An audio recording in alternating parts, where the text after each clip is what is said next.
Derek Robinson Readers presents GOSHAWK Squadron by Derek Robinson. Read by Terry Wale. We'll make a bonfire of our troubles and we'll watch them blaze away.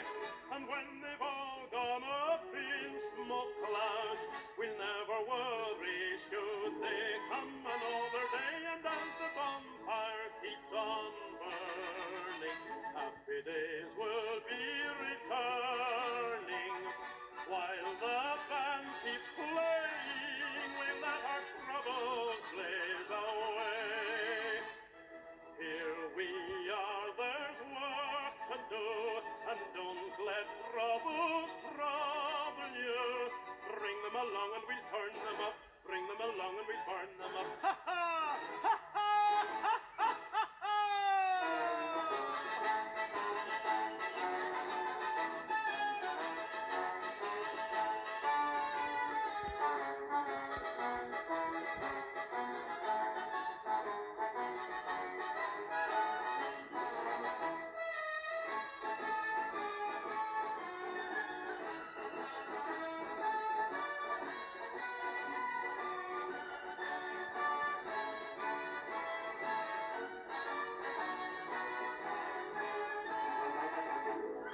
Start and throw them right into the fire.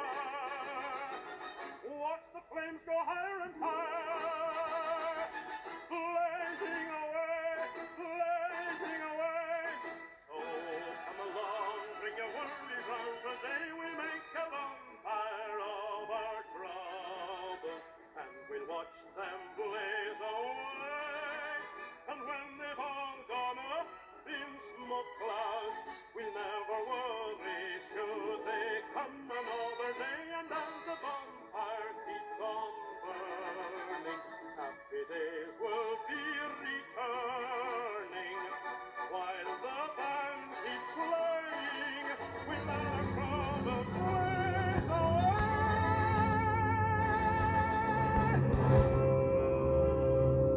GOSHAWK Squadron by Derek Robinson. Read by Terry Wale. Side 1. Force 1. Light air. Smoke drifts, but vane and sock unmoved. January the 15th, 1918 was a cold, sparkling, sunny day. Not much happened in the Great War that day. As usual, about 2,000 men of the millions along the Western Front died. Some because they stuck their heads up too high and got shot. Some because they got their feet wet too often and caught pneumonia. Many by accident. And a steady few by their own hand. It was 1,260 days since Britain and Germany had declared war. Not that anyone was counting. Pont Saint-Martin was an isolated airfield far behind the front lines. At 11:45 a.m., GOSHAWK Squadron, RFC, was preparing to land there for the first time. 12 SE-5A biplanes, squared-off machines with wings like box kites and tails like weather vanes, were spaced out in line astern, easing down in a wide sweep towards the field, which was still white with frost under the baby blue sky. In the middle of the field, Stanley Woolley sat in a deck chair and watched them.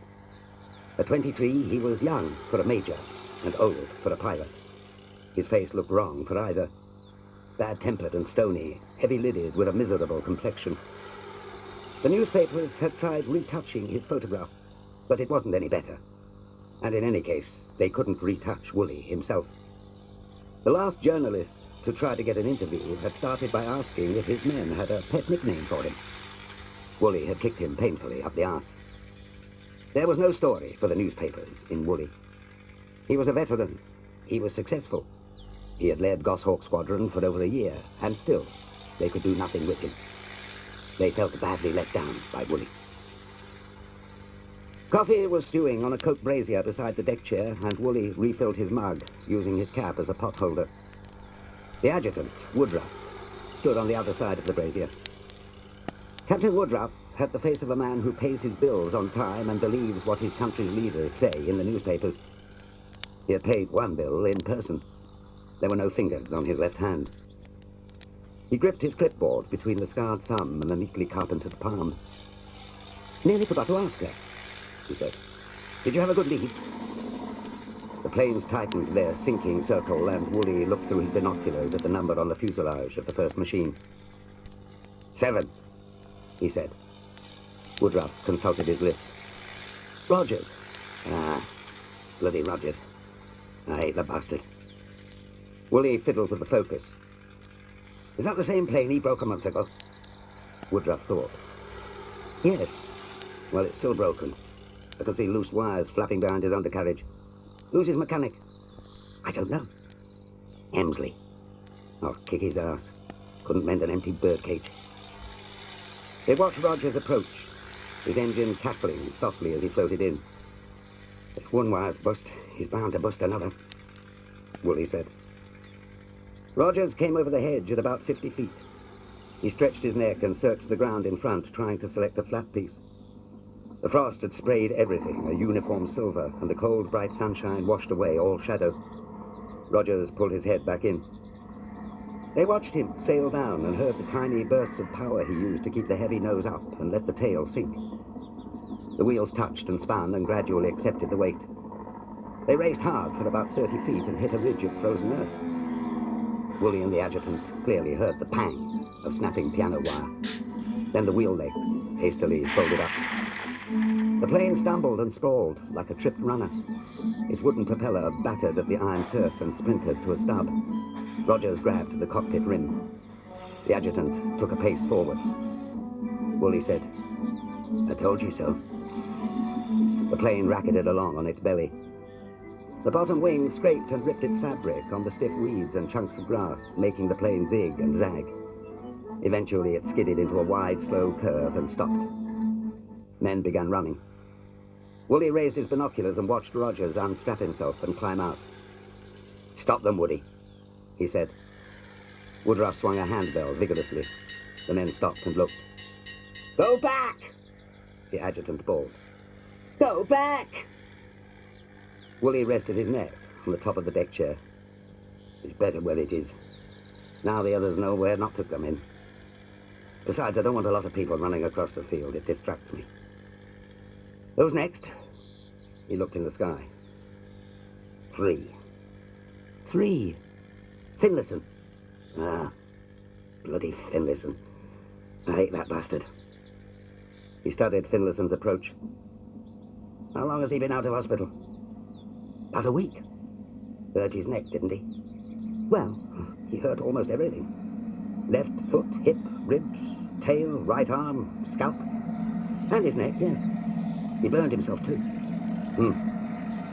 Woolley prodded the red-hot coat with his swagger stick. "If his neck won't work, I don't want him." Finlayson drifted down and landed impeccably. "Any fool can fly forwards," Woolley said. "Question is, can he look backwards?" Finlayson taxied off to the far end of the field. Woolley raised his binoculars. 10. 10. O'Shea.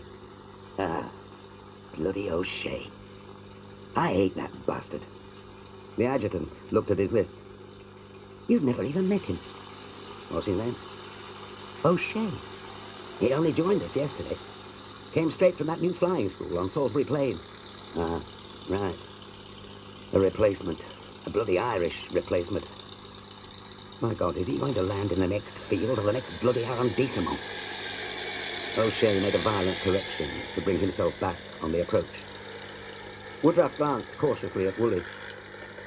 "I don't suppose you remember," he said, "but O'Shea was quite famous in 1913. His father's portrait of him was in the Royal Academy exhibition." Woolley grunted. O'Shea had almost stalled, had dropped 20 feet, and now his engine was bellowing at full power. Woolley lowered his binoculars and lay back. They watched O'Shea's high-speed approach. "He was the most extraordinarily beautiful child," Woodruff said. O'Shea skimmed the hedge at about 100 miles an hour. "You must go round again," Woolley said firmly. "It was quite a shock meeting him," Woodruff said. "He must go round again." The biplane bored across the field, making hurried dips and passes at the ground without ever touching. Woolley turned his head to watch it race by. At last, O'Shea got the plane down. The wheels raced furiously, jittering at the endless jolt, but the tail would not drop. "Throw out the anchor," Woolley murmured sadly. He twisted still farther to follow the action. The aircraft did not slow down. It was flying with its wheels on the ground, and soon one of the wheels broke off and sped away, bouncing hugely. "Now we must go round again," Woolley said finally, as O'Shea climbed by perhaps 5 feet. But the aircraft leveled out and flew on. Woolley's neck sinews were stretched, his Adam's apple bulging, his eyeballs swiveling to their limit.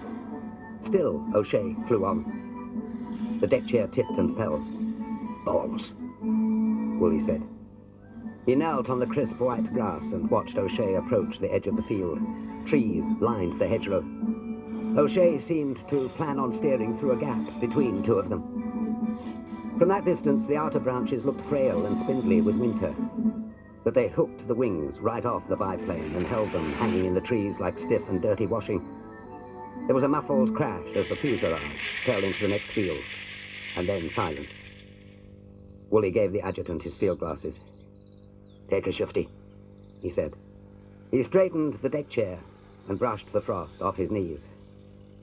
"Right side up," Woodruff said. "No sign of fire. Should be all right, shouldn't he? Provided he had his straps done up." Woolley settled himself. "Who's next? Looks like 4. Reluctantly, the adjutant lowered his binoculars. 4 is Richards. Another replacement. Ah, bloody Richards. I hate that bastard." The biplane wobbled out of the sky as if blindfolded, groping for earth. When it came within 20 feet of the ground, it dropped too fast and bounced. It kangarooed halfway across the field, with Woolley loudly counting the hops before Richards made it stick and ran it harmlessly to a halt. "They've got him out," Woodruff said from behind the field glasses. "Who?" "O'Shea." "What for? Should have left him there, Irish clod." "They're helping him into the field." He lowered the glasses. "He seems to be all right." A wing fell out of a tree. "That's a hell of an improvement, then." "Here comes 9. 9. Dickinson." "Ah, bloody Dickinson. I hate that bastard." Rogers came up, rubbing his right elbow. "Hello, sir," he said. He saluted, wincing. "Good to have you back, sir. Did you have a good leave? This place is worse than the last one, isn't it? Bumps everywhere. Hope we're not going to stay here." Dickinson side-slipped delicately, and Woolley allowed his eyelids to droop and frame the scene with gauzy, golden softness. The lovely balance of the plane as it settled, like an owl, mature and masterful, and so controlled that it seemed lazy, only half-thinking what to do next. The instant of contact, the firm, square kiss. Then Dickinson rolled home, his left wheel squeaking. Just a man in a patched and obsolescent aeroplane. Woolley raised the binoculars again. "Who was that up the tree?" Rogers asked. 6, Woolley announced loudly. 6 is Gabriel. He's another replacement. Came from the school in Kent. Ah, bloody Gabriel. I hate that bastard." "Gabriel," said Rogers. "I wonder if his brother kept wicket for Essex before the war. J.T.W. Gabriel. I think he was killed on the Somme." "Who wasn't?" the adjutant asked. "Not a great wicket-keeper, mind you," Rogers said. "Good enough for Essex, though." They watched Gabriel make a long, conscientious descent. Even from that distance, they could see his head sticking far above the cockpit. "Does he have to stand up to fly?" Woolley asked. "He's 6'3", sir," Rogers said. "Perfect build for a fast bowler. Big feet, really enormous feet. And hands, too. Perfect." "I hate the bastard," Woolley said. Gabriel resolutely drove his machine down the invisible road. Woolley closed one eye and held up his charred swagger stick so that Gabriel appeared to be sliding down it. "I want you to kick your mechanic up the arse," he said. Rogers waited. "Yes, sir," he said. Take a good swing, Wooly said. Wear boots. Yes, sir. Gabriel landed solidly in someone else's wheel marks and motored briskly, the tail skid bouncing high on the ruts and the whole plane vibrating with the power he gave the engine. Wooly looked away, massaging his face. What the hell have you lot been doing while I've been away? He asked. We've been in reserve, Roger said. On 2-hour standby most of the time. As it happened, they hardly ever needed us. No training. No work. What about all these replacements? Why haven't you brought them up to scratch? Because we were on reserve. On standby. Rogers explained. You can't do proper training on standby, sir, can you? Besides, the weather's been bad, and there was a lot of work to be done on the machine. And in any case, I gave people as much local leave as I could. Wooly grunted. They had it due, Rogers pointed out. It's done them no good, has it? Find out if O'Shea's fit to fly. Was that O'Shea over there? Yes, the adjutant said. Throttle stuck, probably. He came in far too fast, anyway. It reminded me of, what's his name, last month. Wintle, Rogers suggested. Wintle? No, began with a B. Boris? Morris. The ginger moustache. Morris didn't have a moustache. He had a spaniel. Who's two? Wooly demanded loudly. Two is Delaforce. Another replacement. Hate the bastard. Wooly muttered. Anyway, I don't think Morris had a stuck throttle, Rogers said. Wasn't he a jammed control line? Or am I thinking of Spencer? Woody, said Wooly suddenly. What are you going to do about Delaporte? He's gone absent without leave. The adjutant looked at his list. Delaforce, he said. I can still hear him. He stood on his toes and tried to see into the next field. What's he doing over there? AWOL, Wooly said. I want him court-martialed. That's not his aeroplane. He's got no right to keep it. Who does he think he is? Morris? Spencer? Wintle? George V? Court-martial the bastard. They listened to the flat, invisible roar of Delaforce's machine. Suddenly the plane heaved itself over the hedge, panicking a flock of birds. Most escaped. Some bounced off the wings and fell, broken. And a couple got sucked into the arc of the propeller, which snapped, slinging chunks of wood about like a drunken juggler. The engine, workless now, screamed hysterically and then died. Charge, Delaporte, Wooly said in the silence, with cruelty to animals. The aircraft glided shakily towards an early landing. The tail skid fell with a shuddering thud. I'm not sure that that's a military offense, is it, sir? Rogers asked, brightly. Wooly turned his pitted face on him and said, This whole war is a military offense. And for an offense of this size, there is never enough offensiveness to go around, so we must not waste it on the birds, who shit impartially on either side. He spoke flatly and stonily, as he always did, forcing Rogers to stand up and be active. Have you kicked Hemsley up the arse yet? He demanded. No, sir. Then go now. Rogers went away, making a face at Dickinson as he passed him. Dickinson came up and saluted. Good morning, sir. I hope you had a good leave. Wooly got out of his deck chair and turned away from Dickinson. He prodded the brazier with his swagger stick until sparks glittered in the cold air. Everyone wants to know if I had a good leave, he said. So you can tell everyone that I went on leave to bury my brother. He had TB. He was a cripple. Curly, golden hair. Laughing blue eyes, and he just won a scholarship to the Royal Academy of Needlework. His mother doted on him, and the only reason he died was the doctors were drunk. He glanced at a plane that was landing. Lambert? The adjutant nodded. That only leaves the old sweats, then. Church, Dangerfield, Mackenzie, and Killian. Let's go and eat. He sniffed the smoking tip of his swagger stick, while Woodruff folded the deck chair. The adjutant got the deck chair under his right arm and his papers under his left arm and looked unhappily at Wooly, who was motionless, staring at nothing through bleak, overworked eyes that blinked when the smoke came too near. Not Mackenzie, Woodruff said, quite clearly. Wooly let his head drop. Out of the corner of his eye, he watched Church touch down. Then he looked the other way. "Did I say Mackenzie?" he asked. "We have no Mackenzie flying with us. The other pilot is Kimberly, not Mackenzie." "Not Mackenzie," Woolley murmured. He kept his head down and smiled a crooked, guilty smile. "Certainly not Mackenzie. Never Mackenzie. Never." He turned and rammed his swagger stick into the heart of the brazier and set off at a run. Halfway across the field, he leapt high, took off his cap and hurled it spinning from him. "Never!" he shouted. "Never!" All around the perimeter, faces turned to look. "Why did he go home, Woody?"